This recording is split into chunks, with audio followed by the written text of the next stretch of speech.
குருசாமி கால தொட்டு கூடி ஒரு சரணமிட்டு புலியேறும் பொன நினைச்சு புல்லரிக்க சரணமிட்டு காந்தமல ஜோதியானவா எங்க காவலாக வந்து சேரப்பா.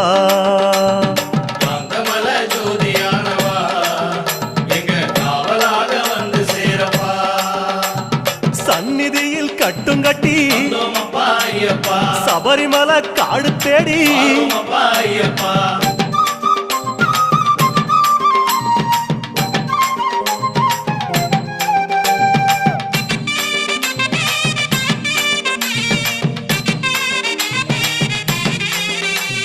கார்த்திகையில் மாலையிட்டு கனிவாக விரதம் வச்சு மணிமணியா மாலையிட்டு